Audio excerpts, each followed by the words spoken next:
वैज्ञानिक मानते हैं कि स्ट्रिंग थ्योरी के अनुसार ब्रह्मांड में 11 डायमेंशंस हैं। वैज्ञानिक ये भी मानते हैं कि ब्रह्मांड में हर जगह पर समय की रफ्तार अलग अलग है और ये सब खोजें वैज्ञानिक ने पिछले कुछ सौ सालों में ही की है। लेकिन क्या हो अगर मैं आपसे कहूं कि जितना प्राचीन हमारा सनातन धर्म है उतना ही आधुनिक इसका विज्ञान है। प्राचीन हिंदू ग्रंथों में यूनिवर्स के बारे में वो चीजें पहले ही बताई जा चुकी है जिन्हें विज्ञान आज मान रहा है।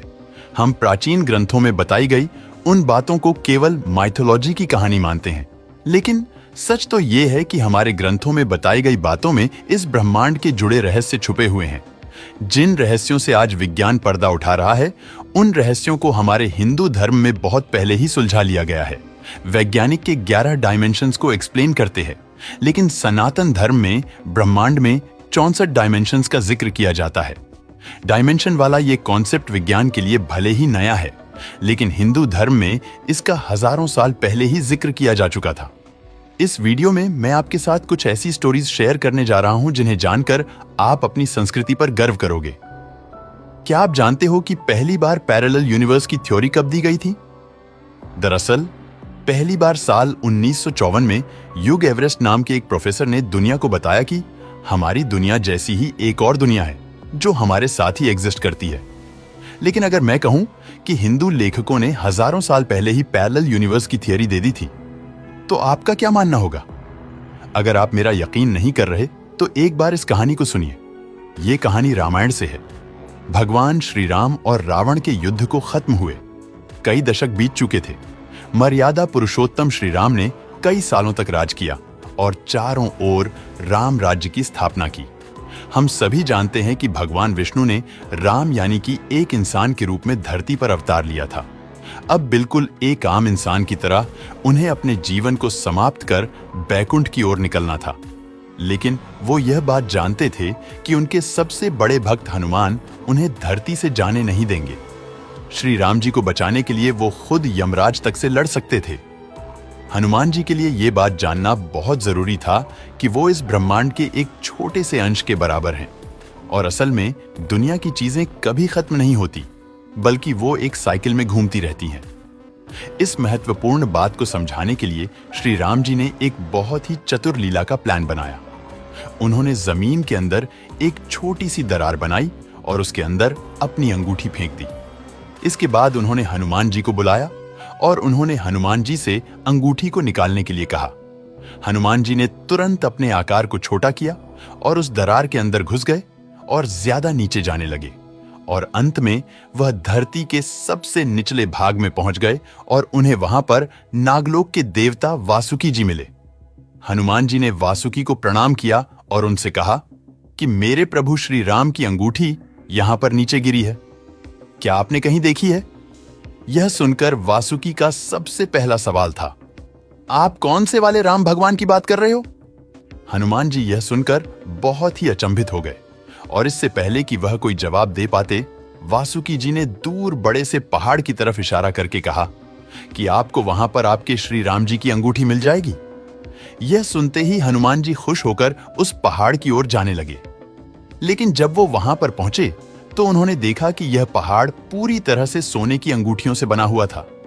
वही अंगूठियां जो श्री राम की थीं, अब हनुमान जी और ज्यादा अचंभित हो गए। वो सोचने लगे कि श्री राम की तो केवल एक ही अंगूठी नीचे गिरी थी, फिर ये अंगूठियों का पहाड़ यहां कैसे आ गया? उन्होंने पास खड़े वासुकी जी से पूछा कि इन सभी अंगूठियों में से आखिर श्री राम की अंगूठी कौन सी है? तब वासुकी जी ने आखिरकार हनुमान जी को सच बताया। उन्होंने कहा कि हर ब्रह्मांड के हर त्रेता युग में प्रभु श्री राम एक दरार बनाकर अपनी अंगूठी यहां पाताल लोक में फेंक देते हैं, ताकि आपको ज्ञान हो सके कि आपके प्रभु श्री राम इस अनंत ब्रह्मांड में इकलौते श्री राम नहीं हैं, बल्कि बिल्कुल इसी काल की तरह दूसरी दुनिया में भी प्रभु श्री राम बिल्कुल ऐसी ही लीला रच रहे हैं। ये कहानी एक तरह से मनुष्यों द्वारा बताए गए पैरेलल यूनिवर्स को कंफर्म कर देती है। केवल भगवान राम ही नहीं थे जिन्होंने ने पैरेलल यूनिवर्स को दिखाने की एक लीला रची थी। श्री कृष्णा की भी एक ऐसी ही कहानी बहुत प्रचलित है जिसमें मल्टीवर्स की बात की गई है। एक बार ब्रह्मा जी श्री कृष्ण से मिलने द्वारका आ पहुंचे। श्री कृष्ण के महल के सामने कुछ द्वारपाल खड़े थे। ब्रह्मा उन द्वारपालों से कहते हैं कि जाकर कृष्णा से कहें कि उनसे मिलने ब्रह्मा आए हैं।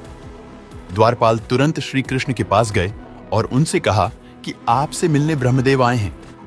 इस पर श्री कृष्णा ने द्वारपाल से कहा कि सबसे पहले आप उनसे पूछकर आइए कि वो कौन से वाले ब्रह्मा हैं। द्वारपाल एक बार फिर ब्रह्मा जी के पास गया और उनसे पूछा कि आप कौन से वाले ब्रह्मा हैं। यह सुनकर ब्रह्मा बहुत चकित हो जाते हैं और वो सोचते हैं कि आखिर ये सवाल मुझसे पूछा भी कैसे जा सकता है। वो कहते हैं कि मैं 4 सिर वाला ब्रह्मा हूं जिसने पूरी दुनिया की रचना की है। द्वारपाल यह बात श्री कृष्ण से बोलता है तो इस पर कृष्णा बोलते हैं कि ठीक है, उन्हें अंदर आने दो।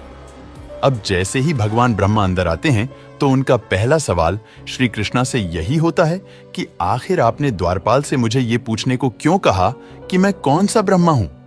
क्या मेरे अलावा भी कोई और ब्रह्मा है? कृष्णा ने ब्रह्मा के इन सवालों का जवाब देते हुए एक दिव्य दृष्टि दिखाई जिसमें उन्हीं की तरह कई सारे ब्रह्मा थे। श्री कृष्णा को देखकर उन सभी ब्रह्माओं ने अपने अपने सर आदर से झुका दिए। ये देखकर 4 सिर वाले ब्रह्मा परेशान हो गए। उन्हें समझाते हुए श्री कृष्णा ने कहा कि मैं अनगिनत ब्रह्मांडों की देखभाल करता हूं और हर एक ब्रह्मांड के पास अपना एक ब्रह्मा है। अब यह कहानी भी बिल्कुल पैरेलल यूनिवर्स की थियरी को समझाती है, जहां एक साथ बहुत सारी दुनिया एग्जिस्ट करती है। अब पैरेलल यूनिवर्स की बहुत बात हो गई। हमारे हिंदू पुराणों में एक और साइंटिफिक कॉन्सेप्ट है। विज्ञान के अनुसार ब्रह्मांड में हर जगह पर समय की रफ्तार अलग अलग है। ब्रह्मांड में कहीं पर समय धीमी गति से चल रहा है तो कहीं पर समय की रफ्तार बहुत ही तेज है। अब अगर हिंदू पुराणों की माने तो उसमें एक प्रचलित कहानी है जिसमें कुछ ऐसी ही घटना घटी थी। राजा काकूद को अपनी बेटी रेवती से बहुत ही ज्यादा लगाव था। जब रेवती की शादी की उम्र हो गई तब राजा काकूद बहुत ही परेशान हो गए। उन्हें डर था कि इस टाइमलाइन में रेवती के लिए शायद एक अच्छा पति उन्हें कभी नहीं मिल पाएगा। इसी परेशानी को सुलझाने के लिए वो रेवती को लेकर ब्रह्मा भगवान के पास ब्रह्मलोक में गए। राजा ने अपनी ये परेशानी ब्रह्मा जी को बताई। ब्रह्मा जी उनकी बात सुनकर जोर जोर से हंसने लगे। उन्होंने कहा कि आप जिस धरती से अभी आए हो वहां पर आपकी जान पहचान वाला अब कोई नहीं रहा, क्योंकि जितना समय आपने ब्रह्मलोक में गुजारा है उतने ही समय में धरती पर हजारों साल बीत चुके हैं। रेवती और राजा भगवान ब्रह्मा की इन बातों को नहीं समझ पा रहे थे। तब ब्रह्मा जी ने बताया कि हर लोक में समय की रफ्तार अलग अलग है। जब तक रेवती और राजा ब्रह्मलोक में थे तब तक धरती पर करीब 100 मिलियन साल गुजर जाएंगे। अब जाहिर सी बात है कि इतने समय बाद ना ही रेवती का परिवार वहां रहा था और ना ही राजा का राज्य। भगवान ब्रह्मा उन्हें सुझाव देते हैं कि आप जल्द ही धरती पर जाओ और वहां श्री कृष्ण के भाई बलराम से रेवती की शादी करवा दो। अगर आप कुछ क्षण और ब्रह्मलोक में रुकते हो तो धरती का यह समय भी बहुत तेजी से गुजर जाएगा। ये कहानी सीधे तरीके से टाइम डायलेशन की थियरी को प्रूव करती है। दोस्तों, इस वीडियो को बनाने का मकसद मेरा सिर्फ यही है कि आप ये जान पाओ कि हमारा हिंदू धर्म कितना प्राचीन और साइंटिफिक है। अगर आपको ये वीडियो अच्छा लगा हो तो इसे लाइक जरूर करें।